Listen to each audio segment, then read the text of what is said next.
चुड़ैल अपनी खतरनाक हंसी से पूरे गांव को खून से बहा रही थी। लोग डर के मारे जान बचाकर भाग रहे थे। हर तरफ सिर्फ चीखने की आवाज गूंज रही थी। और तभी एक बुजुर्ग बाबा आते हैं जो पिछले 20 साल से खुद को एक कमरे में बंद करके रखा था। वो गांव के बीच खड़े होकर जोर से चिल्लाए, राधिका। अचानक चुड़ैल की हंसी बंद हो गई और वो सीधा बुजुर्ग के पास आई।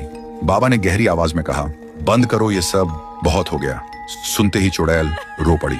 लगभग 50 साल पहले वो भूतिया घर एक सुंदर हवेली हुआ करता था और उसमें रहता था एक परिवार, राधिका, उसका पति और उनका एक छोटा बेटा। राधिका और उसका पति दोनों को तंत्र विद्या आती थी। उस विद्या से वो गांव वालों की हर बीमारी दूर करते थे।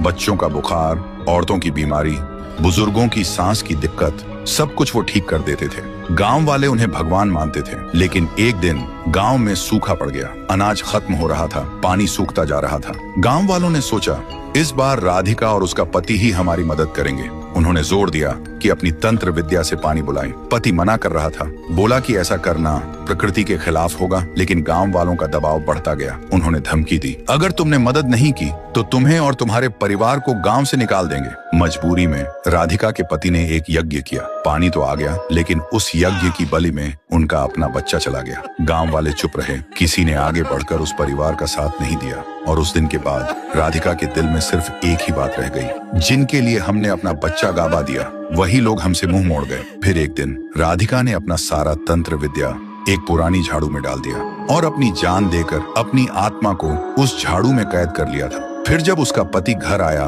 तो देखा वो लटकी हुई है। ये सब देखकर पति सदमे में चला गया और तब से अपने बेटे और पत्नी दोनों के गम में उसने खुद को एक कमरे में बंद कर लिया था।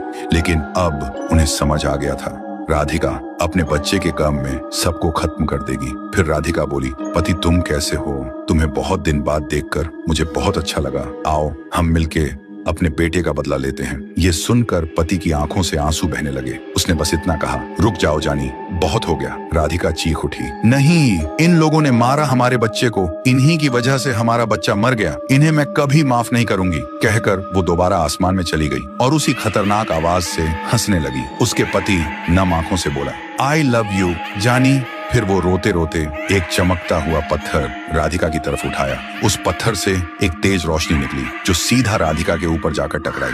राधिका चीख उठी और पल भर में ही राधिका धीरे धीरे धूल में मिट गई और उसका पति भी जमीन पर गिरकर रोते रोते अपनी आखिरी सांस ली। तो दोस्तों, कभी लालच मत करो, क्योंकि लालच और स्वार्थ इंसान को बर्बादी तक ले जाता है।